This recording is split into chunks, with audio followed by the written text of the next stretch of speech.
wabarakatuh. Assalamualaikum warahmatullahi wabarakatuh.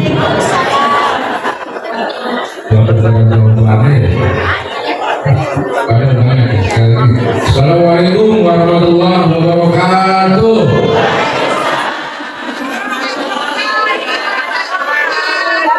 Alhamdulillah, nahmaduhu wa nasta'inuhu wa nastaghfiruh wa na'udzu billahi min shururi anfusina wa min sayyi'ati a'malina. Asyhadu an la ilaha illallah wa asyhadu anna Muhammadan abduhu wa rasuluhu la nabiyya ba'dahu.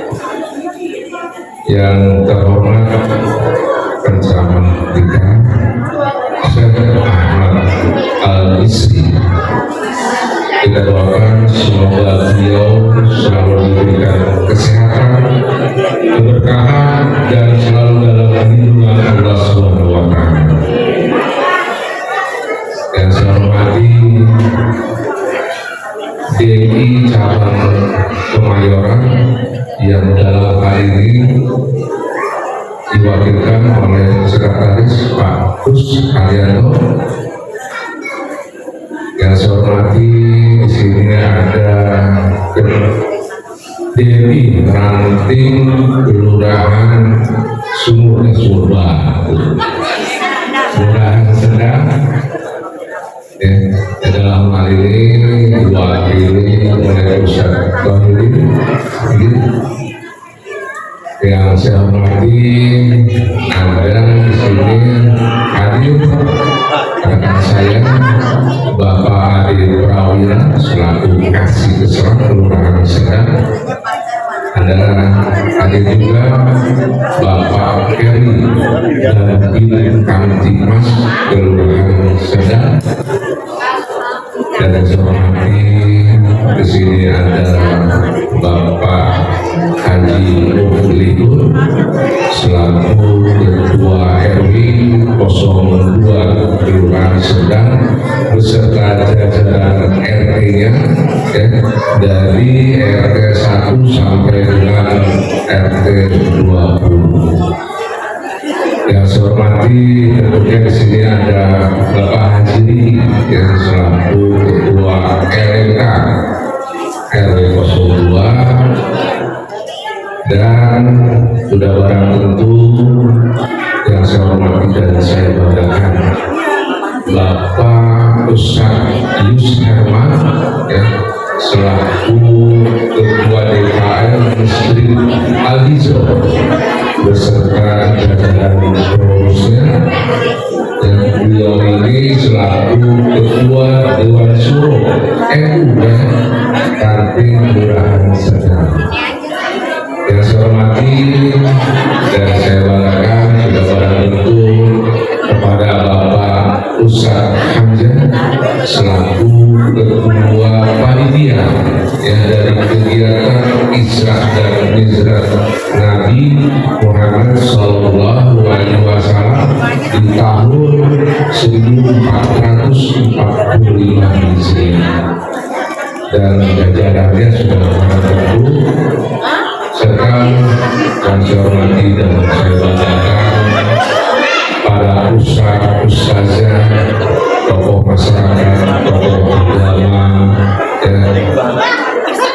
yang sudah barang tentu di lingkungan Kelurahan Sedang, termasuk sepupu kami Bapak Rizil Haji Marsudi,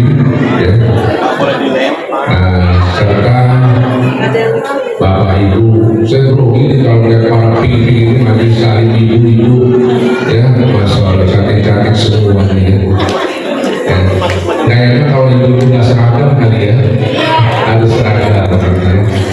Alhamdulillah serta adik-adik kami anak-anak taruna semoga semua di lingkungan Kelurahan RW 02 di Kelurahan Sedang dalam keadaan sehat dan walafiat. Puji dan syukur selalu kita panjatkan kepada Allah Subhanahu wa Ta'ala atas berkat rahmat dan hidayahnya kita dapat menghadiri kegiatan yang sakral ya, yang memang diperingati di seluruh Indonesia, yang khususnya di Kelurahan Sebang ini. Saya dengar ini Al-Hijrah tidak ketinggalan tiap tahun pasti mengadakan Isra dan Mi'raj Nabi kita Muhammad Sallallahu Alaihi Wasallam. Salam serta selawat selalu kita junjungan kepada Nabi kita Muhammad Sallallahu Alaihi Wasallam beserta keluarga, sahabat Nabi. Insya Allah kita semuanya mendapatkan syafaatnya di yaumil qiyamah nanti. Amin, amin ya rabbal alamin. Bapak Ibu yang saya hormati dan saya banggakan, karena saya bingung ya, Pak RW sudah, ketua panitia sudah, jadi saya bingung mau ngomong apa ya sebenarnya. Namun ada beberapa hal tidak pakai lebar karena para jamaah semua yang hadir di sini sudah tidak sabar untuk mendengarkan tausiah atau nasihat dari Syekh Ahmad Al-Misri. Ya, beliau muda, ganteng, enggak. Jadi jangan pada ngantuk dan pada tidur ya, Bapak Ibu semuanya. Mudah-mudahan mendengar gitu ya. Baik, yang pertama saya ucapkan banyak terima kasih pada seluruh warga khususnya di RW 02 Sedang ini yang telah melaksanakan kegiatan pesta demokrasi untuk 5 tahun sekali, yang saya dengar hampir 80% Kelurahan Sedang itu hadir di TPS ya. Alhamdulillah berjalan aman dan kondusif. Siapapun nanti pemenangnya kita dukung. Yang penting rasa kekompakan, rasa persaudaraan di lingkungan RW Kelurahan Sedang tetap terjaga dengan baik. Itu yang kami harapkan. Yang kedua, ya, terkait ini sudah musim penghujan, ya, karena memang kemarin tanggal 14 pun alhamdulillah walaupun ada yang terkena kami hanya sebentar, ya, sehingga kami hanya ingin mengingatkan saja ya terkait memang wabah DBD, ya, mohon kepada para jemaat di Dasa Wisma, apakah PKK, apakah majelis taklim, semuanya perangkat RT, RW ya, untuk tetap waspada terhadap wabah dari DBD. Yang saya dengar Kelurahan Sedang itu sudah 3 yang terjangkit DBD. Mudah-mudahan ya atas izin Allah Subhanahu wa Ta'ala hanya 3 ya di Kelurahan Sedang dan seterusnya setiap tahunnya. Bapak Ibu yang saya hormati dan yang terakhir, tolong sosialisasikan kepada masyarakat ya, begitu juga dengan Pak RW-nya ya, untuk masyarakat tetap menjalani ya tentang program pola hidup bersih dan sehat. Insya Allah dengan kita menjalankan pola hidup bersih dan sehat, segala macam penyakit ya atau musibah dapat terhindar dari kita semuanya, khususnya di RW 02 Kelurahan Sedang. Mungkin itu aja yang bisa saya sampaikan ya, karena memang sudah larut. Insya Allah mari kita sama mendengarkan ya nasihat tausiah dari Syekh Ahmad Al-Misri. Mudah-mudahan ya jangan hanya di masjid ini nanti kita dengarkan, nanti kita semua bisa berbagi hasil dari tausiah Syekh Ahmad Al-Misri. Itu aja yang bisa saya sampaikan. Semoga kegiatan Isra dan Mi'raj ini selalu mendapatkan ridho dari Allah Subhanahu wa Ta'ala dan menjadikan amal ibadah buat kita semuanya. Amin amin ya rabbal alamin. Saya saja billahi taufiq wal hidayah. Wassalamualaikum warahmatullahi wabarakatuh. Waalaikumsalam warahmatullahi wabarakatuh.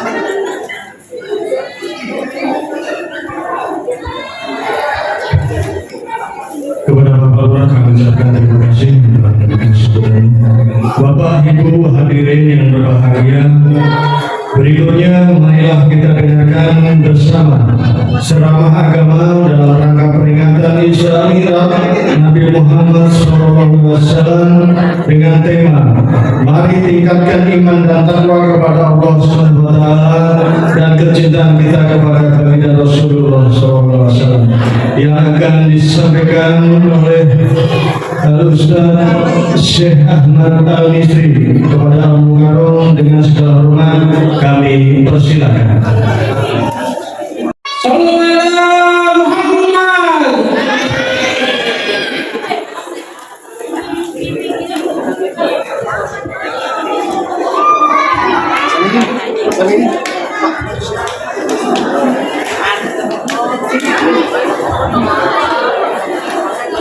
Bismillahirrahmanirrahim. Assalamualaikum warahmatullahi wabarakatuh.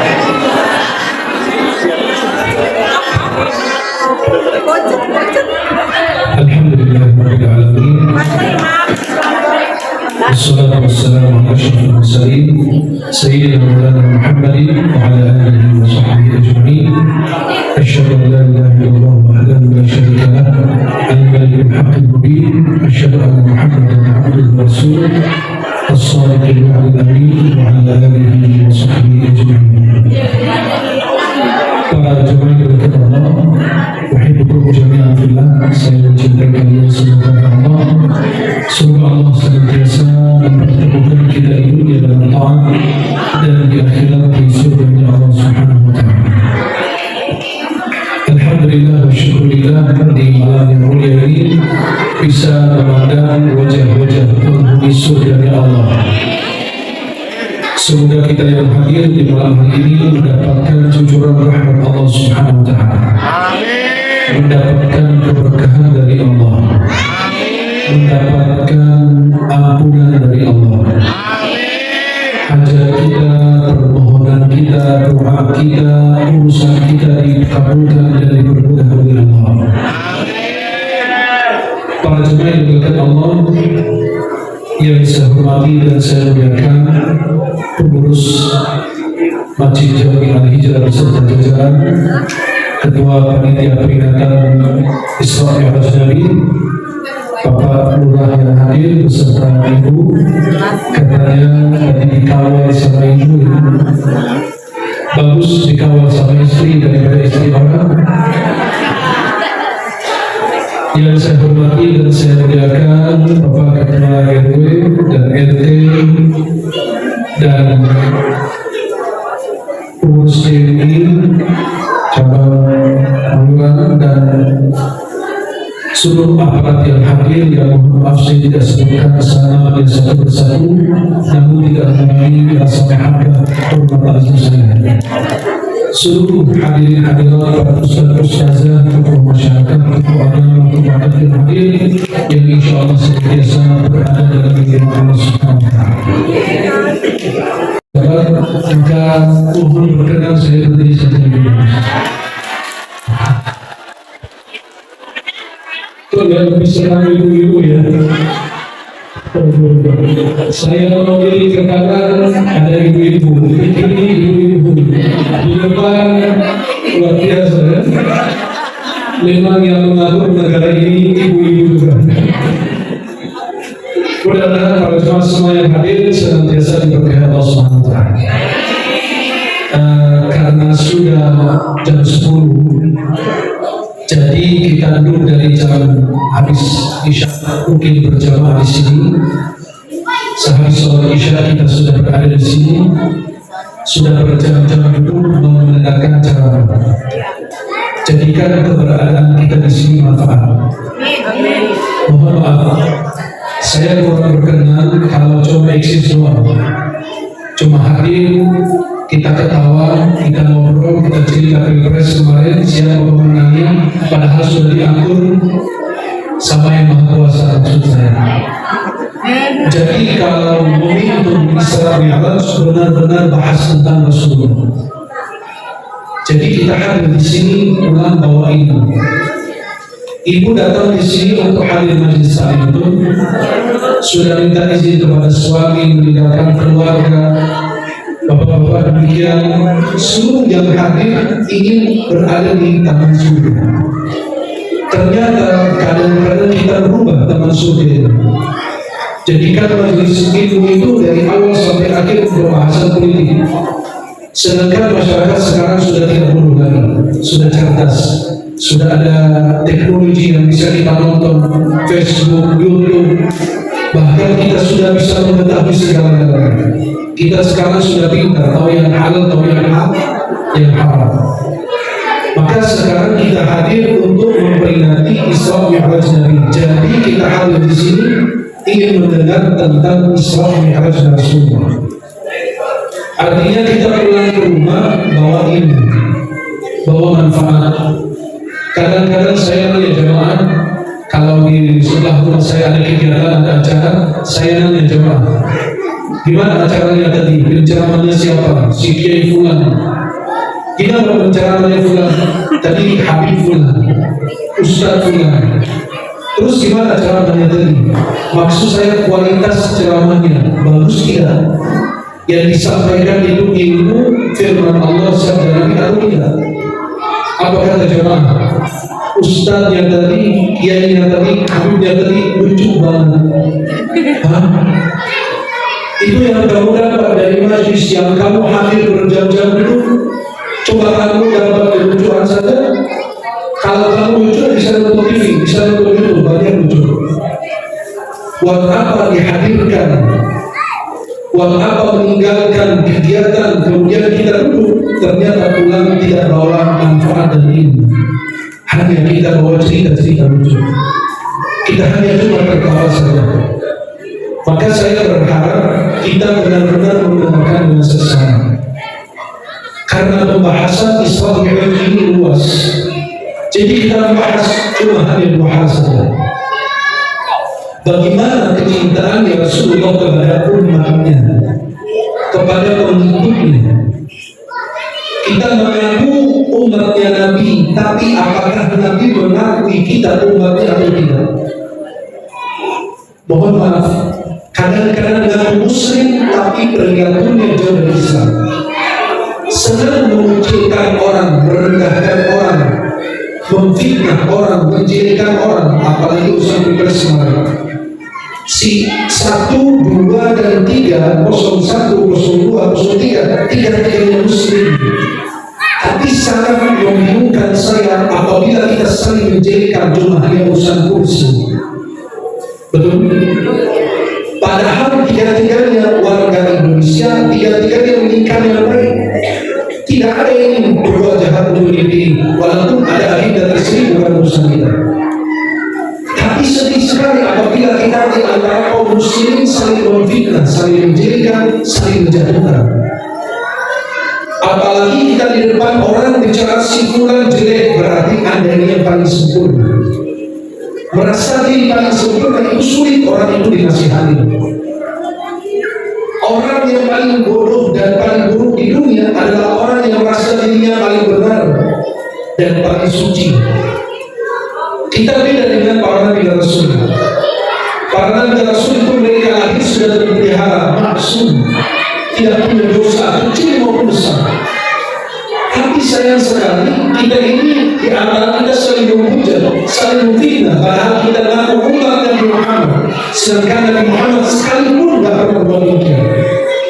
Sama pamannya sendiri Nabi dihujat, dicaci maki sama pamannya Nabi Muhammad SAW yang kita kenal Abu Lahab, nama aslinya Abdul Uzza. Sampai Nabi dikatakan keluar, celaka bagi Muhammad, untuk itu kamu mengumpulkan kami, keluar semua, kata Abu Lahab. Nabi tidak balas dengan cacian, tidak dihina, tidak dilaknat.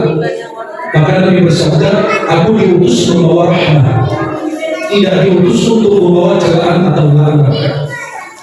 Jadi Nabi tidak membalas penghinaan, yang membalas penghinaan itu yang membela Nabi adalah Allah. Tabbat yada Abi Lahabin wa tab. Maka kita mengaku umat Nabi Muhammad, apakah Nabi mengaku kita umatnya atau tidak? Kita mengakui bahwa kami mencintai Rasulullah, buktinya hadir Isra Mi'raj Rasulullah. Anda cinta kepada Rasulullah mana?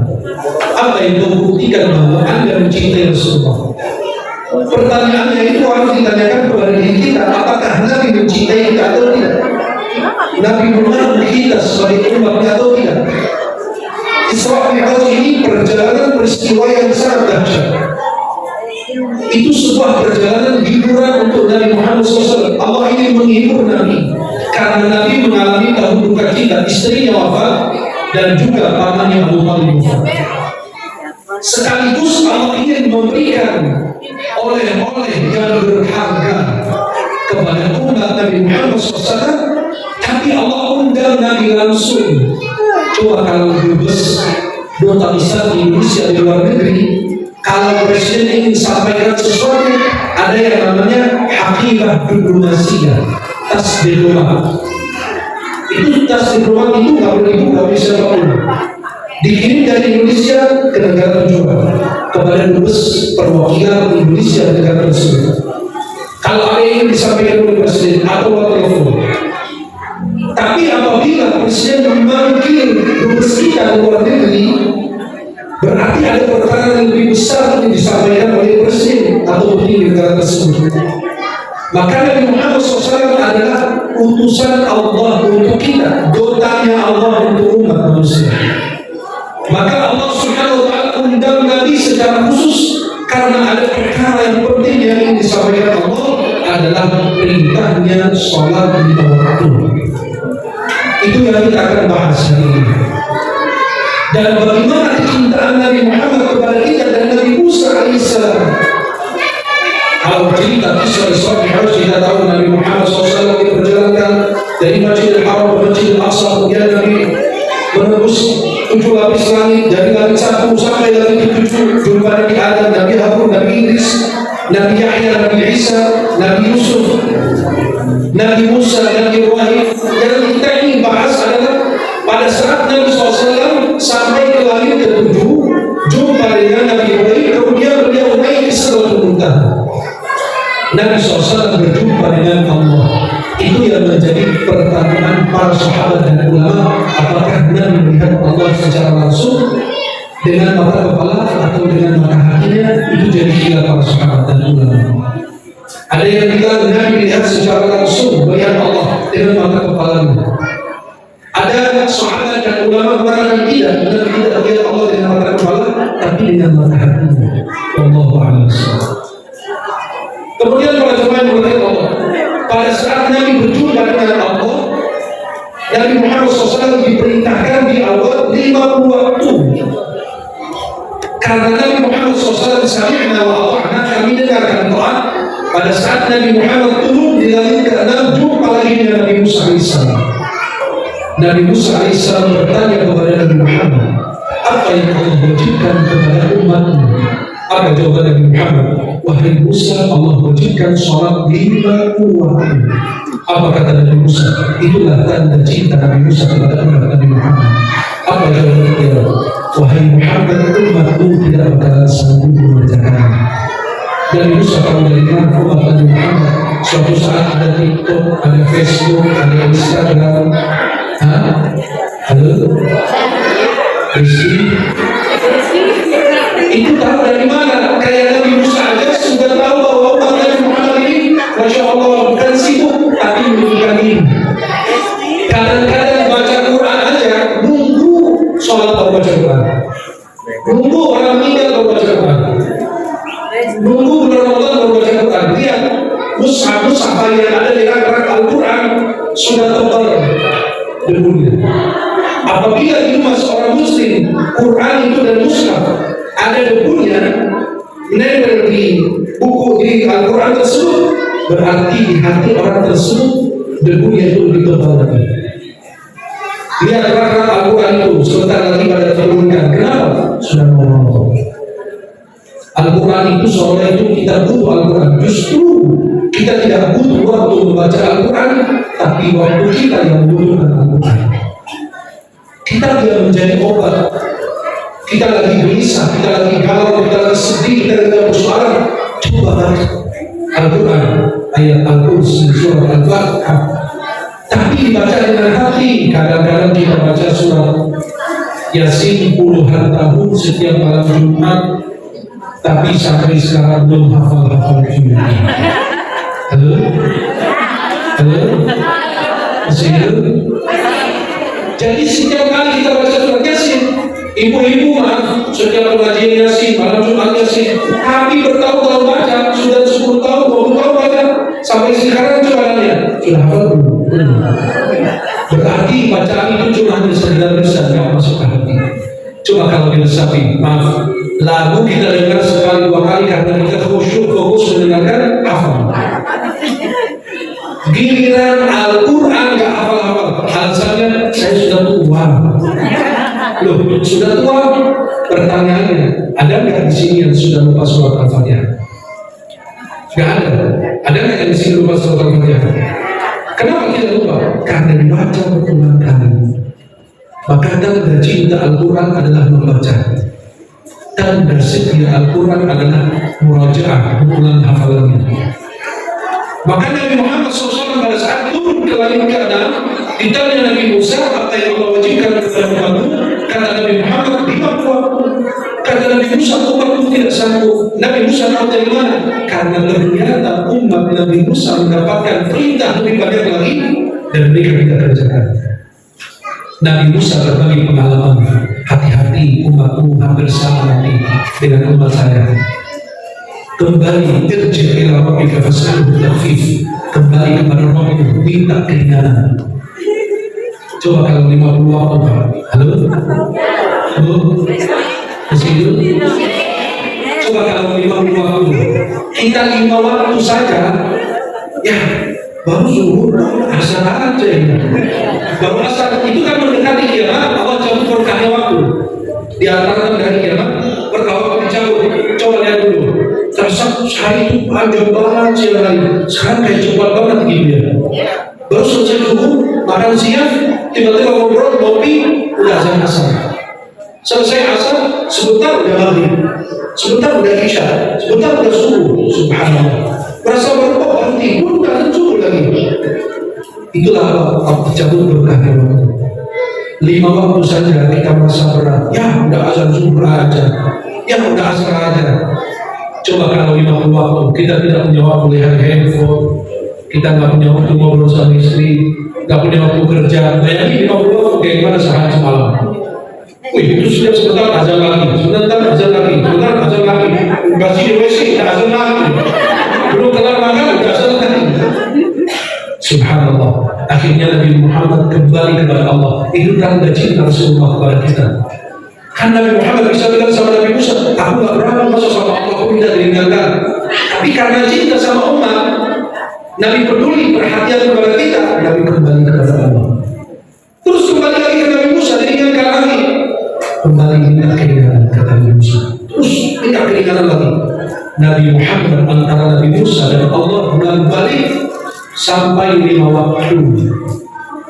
Kata Nabi Musa, apa yang Allah wujudkan? Diingatkan sampai berapa? 5 waktu. Kata Nabi Musa, kembali minta keringanan lagi. Nah, dari 50 jadi 5 minta keringanan lagi. Kata Nabi Muhammad, ini sahyaitu Rabbi. Saya malu sama Allah. Masa dari 50 jadi 5 kan keringanan, masa minta keringanan jadi 1 waktu. Kalau kita sih maaf ya, ibu-ibu gimana tuh ya, dari 50 menjadi 5, bukan bersyukur dikerjakan dengan waktu yang tepat, diperhatikan dengan khusyuk. Enggak. Giliran sholat, sesuatu yang kita lupa malah muncul dalam sholat. Dompet yang kita simpan 2 hari kita cari nggak ada, tiba-tiba kita sholat Allah Akbar, ada dia ini. Di zaman Imam Abu Hanifah terjadi kasus begitu, demikian sama kayak kita. Ada orang datang kepada Imam Abu Hanifah, wah Imam, aku simpan uang di dalam rumah, tapi saya lupa tempatnya di mana. Kata Nabi Imam Abu Hanifah, nanti malam kami duduk sholat rakaat, minta duduk sama Allah. Tengah malam dengan sajadah kami duduk, Allahu Akbar. Lalu takbir sudah ingat. Besok kita lihat Imam Abu Hanifah, gimana sudah ketemu uang? Enggak. Gimana berapa rakaat yang kau sholat? Aku belum sholat, aku baru takbir aja dikasih tahu sama Allah. Kata Imam Abu Hanifah, Allah tidak beritahukan kamu, tapi syaitan yang mengingatkan kamu sehingga kamu tidak terusin sholat. Diterusin kan sholatnya? Enggak. Biasa begitu kan? Kalau lagi mau pilkada, pilpres itu mereka datang sholat subuh berjamaah. ente bertanda kemarin sholat subuh, giliran sekarang ada perlu sholat subuh, betul nggak? Jadi kalau manusia ada perlu sama Allah datang ke masjid, tapi kalau ada lupa sama Allah lagi. Akhirnya apa? Kalau kita lagi sholat, maaf ibu-ibu, ya Allah kompornya lu dimatikan, aduh, keluar dari sholat lagi. Tiba-tiba kita lagi sholat di rumah dan sudah khusyuk, udah apinya disayang, sudah dimatikan, tiba-tiba ada, ada yang manggil, ada aja, ada yang manggil, ada suami manggil, anak manggil, ada yang telepon, ada apa, ada aja persoalan di situ yang tidak disebutkan dari sholat. Maka lebih aman kalau sholat di masjid. Memang perempuan tidak diwajibkan ke masjid, tapi kalau sholat di rumah nggak bakal jadi. Suami minta ini, anak minta itu, tetangga minta ini, nah, itu jadi kita sibuk. Tapi kalau di masjid, insya Allah kita lebih khusyuk, lebih fokus lagi. Coba kalau kita sholat berjamaah di masjid, beda kalau sholat sendirian. Pahalanya 27. Yang kedua, kata ulama, khusyuk dan tidak khusyuk tetap dapat pahala sholat berjamaah 27, tak kurang. Itu solusinya untuk mendapatkan sholat khusyuk. Akhirnya Nabi Muhammad diingatkan oleh Allah sampai 5 waktu. Jadi esok pagi hari datang malaikat Jibril waktu subuh. Ya Rasulullah, baru ini waktunya fajar, waktu subuh. Apa bedanya fajar dengan subuh? Sama saja. Itu istilah dalam bahasa Arab. Maka kalau kita orang Arab bilang fajar, ya artinya subuh. Kalau subuh ya fajar. Di dalam Al-Quran itu disebut fajar, di dalam hadis Nabi disebut subuh. Halo? Maka waktu istilah fajar dan subuh, waraqat sunnah fajar atau waraqat sunnah subuh, yaitu sama saja istilah bahasa Arabnya. Maka waktu subuh malaikat Jibril datang, ya Rasulullah bangun, ini waktunya sholat subuh, waraqat. Dikasih tahu tata caranya. Ketika waktu zuhur Jibril turun lagi, ya Rasulullah bangun, ini waktunya sholat zuhur, 4 rakaat, dikasih tahu tata caranya. Dan asar dan maghrib dan isya. Subhanallah. Dan ini rahmat Allah Subhanahu wa taala kepada kita, dari 50 waktu menjadi waktu. Itulah tanda cinta Rasulullah kepada kita. Tapi kalau berserah diri kepada Allah, ya Rabb, saya terima apa yang kau perintahkan kepadaku dan umatku. Tapi karena Allah sayang sama kita, udah tahu nih kita bagaimana nanti ke depannya, akhirnya Nabi minta keringanan sampai 5 waktu. Itu yang kita ingin bahas adalah sholat berjamaah. Masjid-masjid kita kenapa harus sepi? Coba lihat Ramadan besok. 10 hari pertama itu padat sampai di sini, sampai jam 4 di jalan. Makin hari makin maju lagi. Harusnya orang makin hari makin maju ketingkatan imannya, ketakwaannya, makin bertambah jamaah, ternyata makin berkurang. Sudah tinggal 10 hari akhir, ibu-ibu hilang dari masjid. Kemana? Ke apa? Ibu-ibu kemana? Ke pasar. Ibu-ibu kemana? Ke supermarket. Ibu-ibu kemana? Lagi di dapur, ngapain? Masak. Persiapan 10 hari di dapur, keluar dari dapur sudah kebiasaan. Saking kelamaan di dapur. Padahal semua bisa dipersiapkan sebelum Ramadan. Saya yakin kalau ibu-ibu itu pintar bisa mengatur segala sebelum Ramadan. Kenapa sih Ramadan kita harus menyibukkan diri ke pasar, harus belanja baju? Kan semua dipersiapkan sebelum Ramadan. Siapin sebelum Ramadan. Kenapa? Nanti karena Ramadan pasti harganya naik.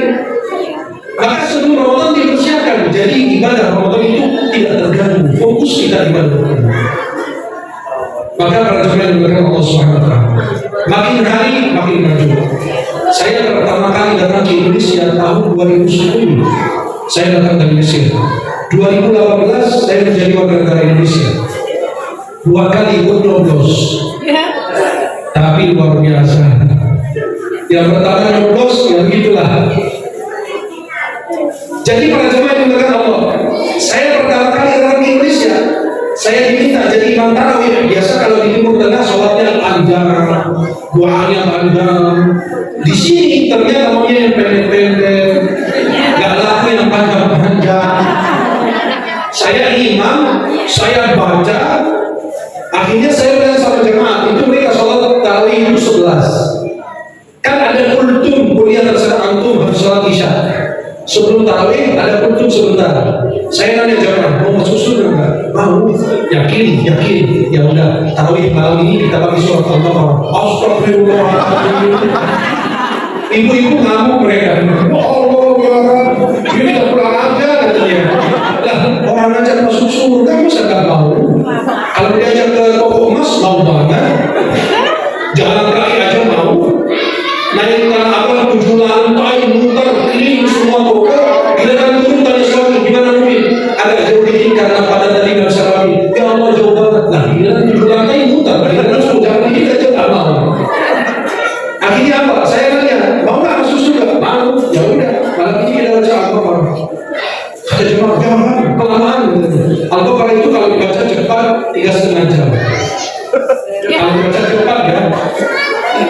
Akhirnya saya kerjain mereka dalam sholat. Allahu Akbar rakaat pertama saya baca surat Al-Baqarah 2 halaman setengah. Itu baru rakaat pertama. Halaman yang ketiga sudah ayat yang 25 30-an. Itu tiba-tiba ada jamaah yang kata terus saya kurang ajar dengar. Kan imam itu sultan bebas dong. Imam kan sultan. Ya terserah kalau ini mau lanjut, jangan. Tiba-tiba saya lanjut lagi, saya bilang saya ada lanjut ayatnya. Tiba-tiba di belakang nama 2 orang gitu kan. Saya coba lagi, terusin ayatnya. Pura-pura nggak dengar saya. Tiba-tiba semua musola itu takut semua. Takut berjamaah. Dan subhanallah, sampai kata pengurus besok sebelum maghrib semua jamaah nelfon, siapa imam malam ini? Kalau imam Syekh Ahmad, kami berjamaah dalam dia. Dan pernah saya jadi imam di awal juga di tahun 2010. Jadi imam baca doa kunut. Kalau doa kunut di sana diturun tegas sengaja 40 menit. Itu baru doanya doang. Ya kan kesempatan sebulan sekali, setahun sekali gitu.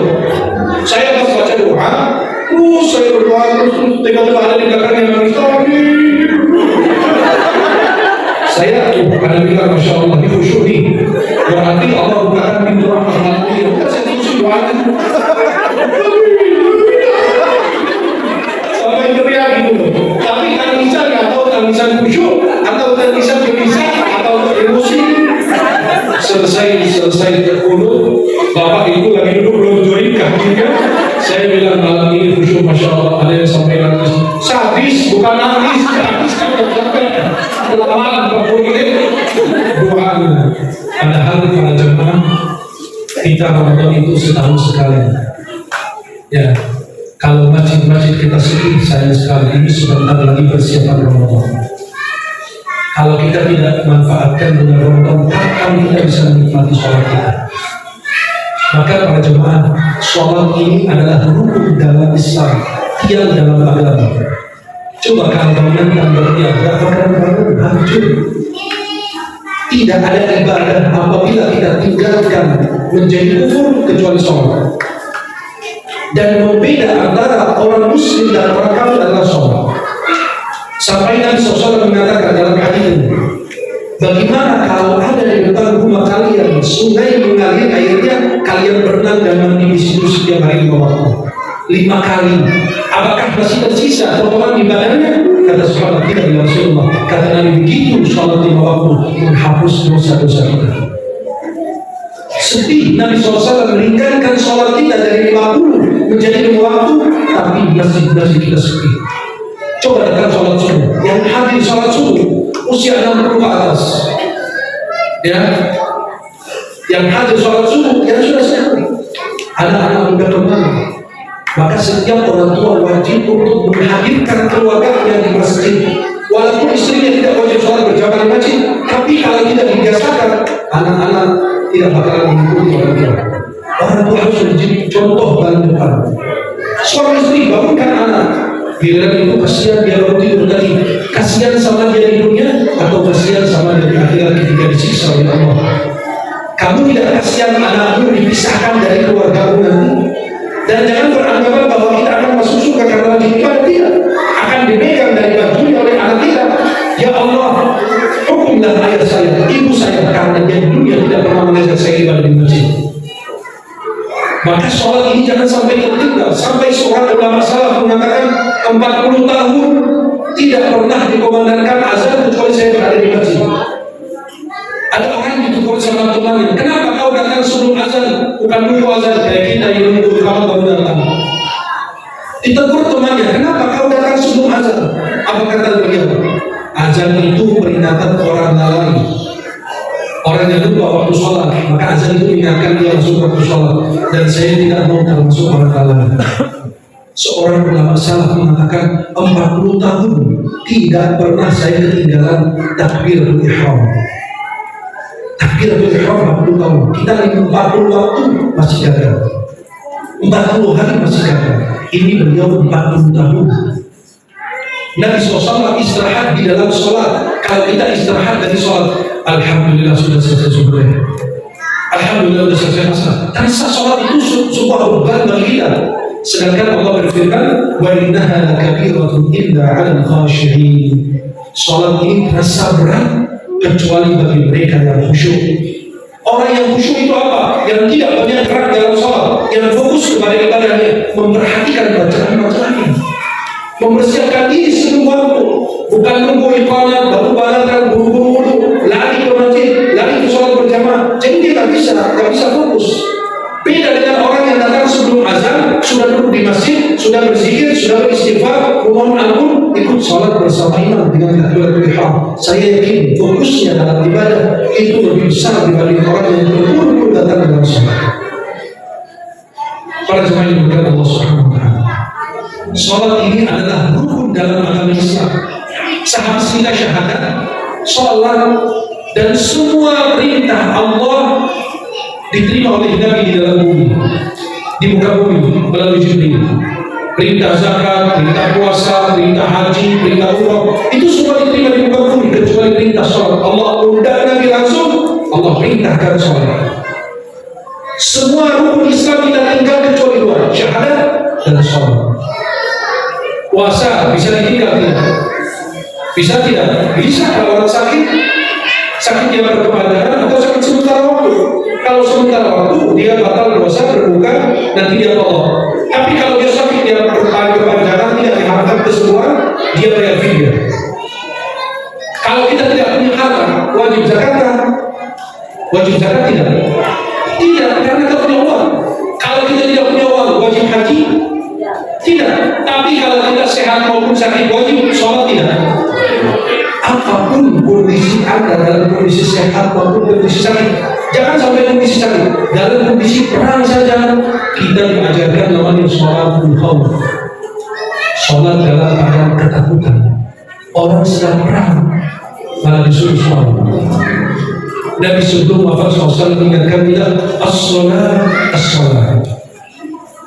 Saya bayangkan kalau Nabi masuk masjid kita pada saat sholat berjamaah, apa yang diperhatikan oleh Nabi, apa yang dilihat? Saya yakin hati Nabi miris melihat kondisi umat giliran azan sholat subuh itu sholat yang paling berat bagi orang munafik, sholat subuh dan sholat isya. Seorang ulama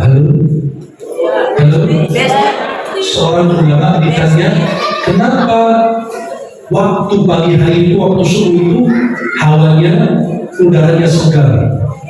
Betul nggak? Kenapa pada saat sholat subuh itu hawanya, udaranya segar banget, enak banget gitu? Dan disarankan oleh dokter waktu subuh karena waktu yang paling enak, hawanya paling segar. Apa kata ulama? Karena tidak ada hembusan orang-orang munafik. Kan orang munafik nggak bangun sholat subuh. Jadi yang bangun sholat subuh orang-orang beriman, orang-orang pilihan, orang-orang terbaik di sisi Allah. Kalau di Timur Tengah, saya perhatikan dengan Indonesia ya. Azan di sana beda suaranya, nadanya, iramanya. Kalau di Indonesia, as-salatu khairum minan naum, jadi begini muazzinnya. As-salatu khairum minan naum. Salatnya pendek, lalu tidurnya panjang. Coba kalau di Timur Tengah azannya, as-salatu khairum minan naum. Berarti sholatnya tidurnya Kita di Indonesia tidurnya lebih panjang. Dan itu perhatiin dulu. Saya di Masjid Nabawi, Masjid Al-Haram di Makkah, itu dengarin asal gitu. Kok bacaan naumnya tidurnya pendek banget gitu. Kok kita di Indonesia panjang sampai 60 harakat gitu.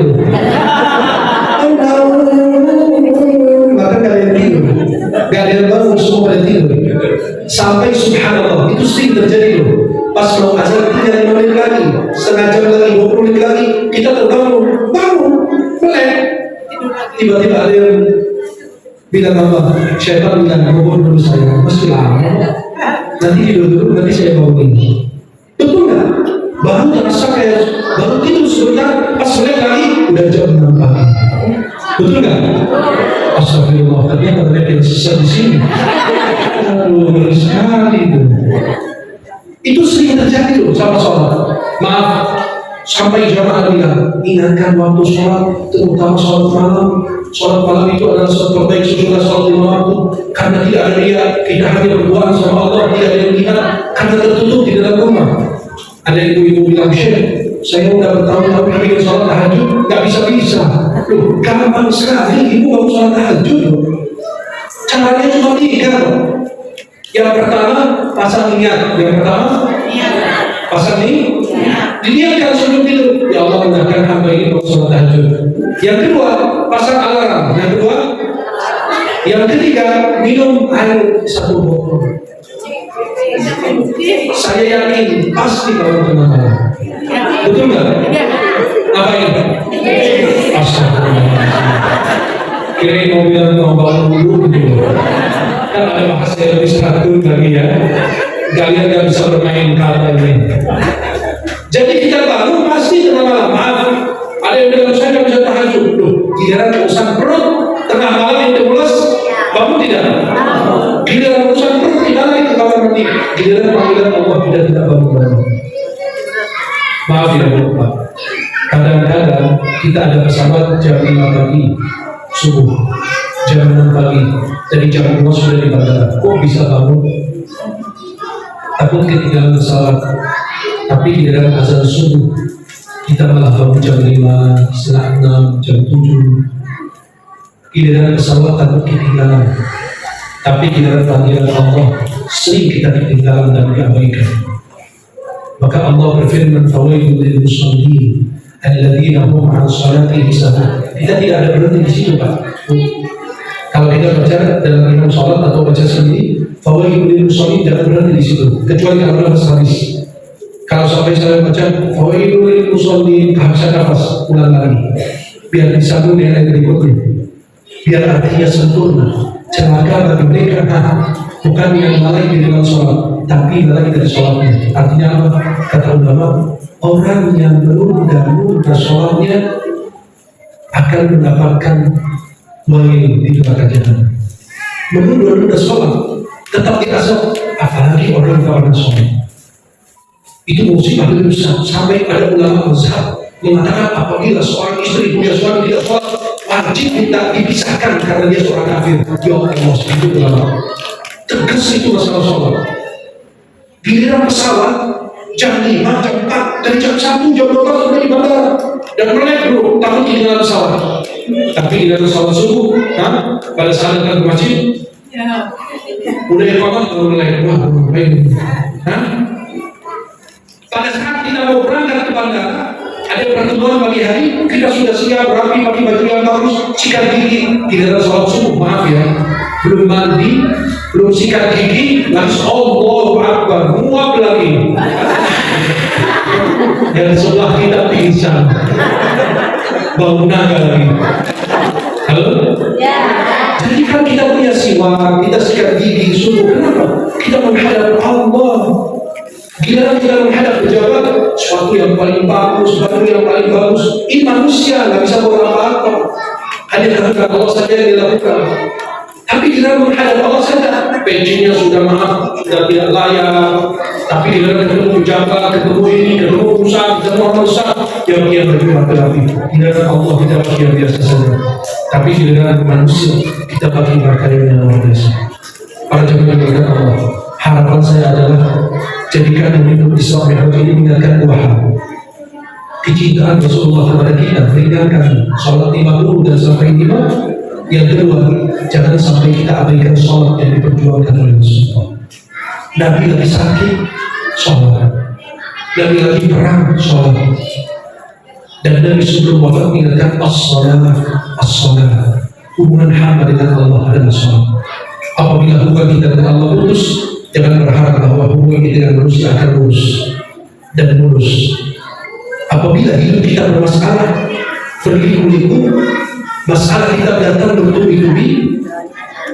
Apabila di dalam hidup kita, ya, ingat catatan ini. Apabila hidup kita bermasalah, yakin bahwa sholat kita tidak benar. Kalau kita ingin segala-galanya mendekat dengan Allah, Allah dekatkan segalanya kepada kita. Kalau kita mendekat dengan Allah, Allah dekatkan segalanya kepada kita. Kalau kita menjauh dari Allah, Allah jauhkan segalanya dari kita. Harapan saya adalah ibu-ibu perhatikan sholatnya. Anak-anak kita tolong diperhatikan ibadahnya. Mohon maaf, sebelum kita ke masjid sudah dicek anak kita, sudah ke masjid belum? Kita tahu anak kita lagi main di rumah, kita masuk ke masjid, kita nengok kanan kiri. Itu dulu orang tua saya ngajarin saya bisa begitu. Sebelum beliau ke masjid ngecek, fulan ada di rumah kak, fulan ada di rumah kak. Ayo sholat berjamaah. Sampai kalau beliau ke masjid, masih nengok kanan kiri cari kita. Coba kalau kita tidak ada, pasti kita dari mana? Sudah sholat dulu. Bahkan kadang-kadang kalau kita makan rame-rame kayak kita di Indonesia dulu, makan sekeluarga gitu rame-rame ya, satu nama. Kalau sekarang diajari satu orang satu piring, suami istri piring pisah, istri piring sendiri, suami bisa sendiri, istri gelas sendiri, suami gelas sendiri. Padahal kan suami istri itu ngajarin anak bagaimana hubungan suami istri begitu mesra dan baik. Itu sampai ayah saya itu ngajarin kita dulu. Kalau kamu belum sholat, jangan makan bersama kita. Bayangkan, sekeluarga lagi makan, makanan semua dihidangkan. Kalau kita ketinggalan, makan habis, tidak ada makan kita. Mau tidak mau harus sholat. Kenapa? Takut ketinggalan makan. Sudah diajarkan, sudah diingatkan. Maka orang tua wajib mengingatkan anaknya untuk mengerjakan sholat di malam sebagai tanggung jawab kita terhadap mereka. Biar kalau kita meninggal dunia, maaf, masih ada yang doakan. Coba anak-anak yang selesai sholat, Robin Firliwa, itu kalau nggak sholat, nggak bakalan doakan, Pak. Biasa kalau sholat waktu, selalu doakan, Robin Firliwa, kalau dia nggak sholat, nggak bakalan dia mendoakan orang tua. Bayangkan kalau orang tua sudah wafat meninggal dunia, ternyata anak kita kirim doa kepada kita sehari 5 kali. Itu sudah luar biasa menjadi kebanggaan. Mudah-mudahan ini menjadi umur untuk bertahan bagi kita, dan mudah-mudahan Allah pertemukan kita di dunia dalam taat dan di akhirat di surga Allah Subhanahu wa taala. Sebelum saya tutup dengan doa kafaratul majlis, karena doa ini dibacakan oleh MC kemana MC itu? MC kemana? Untuk di sini bersama. Ada MC kan itu. Tapi ini lebih ke atas. Yang itu doa siapa? Ulama yang lainnya? Jangan yang lain aja. Ada yang lebih soleh lagi.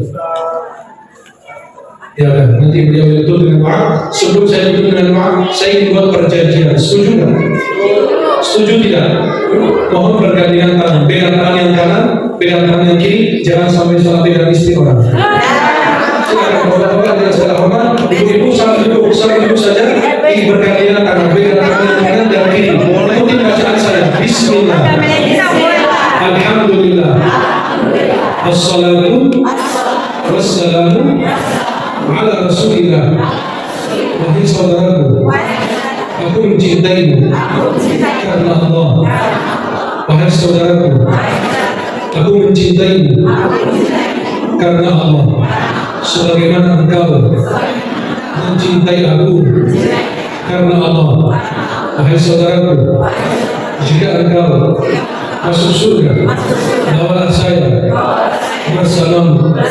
Dan jika aku masuk surga, saya tidak lupa denganmu. Aku mencintaimu karena Allah. Semoga Allah senantiasa menjaga ukhuwah kita, persaudaraan kita, persatuan kita, negeri kita, bangsa kita, iman Islam kita, sampai akhir hayat kita. Alhamdulillah, sudah saling berjanji mengajak ke surga. Agar ikat janjinya, perlu yang sebelah kanan, perlu yang sebelah kiri. Jangan sampai salah berbukan dengan suami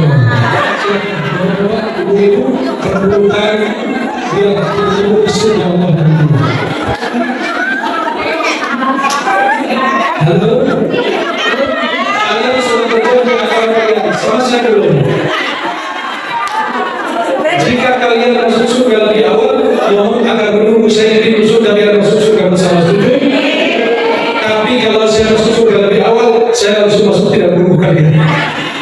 Insya Allah kita sedang menunggu. Saya berdoakan semoga jemaah senantiasa diberikan kesehatan dan seluruh yang hadir diampuni dosanya, dikabulkan hajatnya oleh Allah. Kalau kita tidak sempat bertemu di dunia lagi, insya Allah kita jumpa di surga Allah kembali. Senang sekali bisa jumpa dengan para murid surga di Allah. Subhanallah wa bihamdika asyhadu an la ilaha illa anta astaghfiruka wa atubu ilaik. Assalamualaikum warahmatullahi wabarakatuh. Kembali lagi ke studio. MC-nya alhamdulillah. Assalamualaikum warahmatullahi wabarakatuh.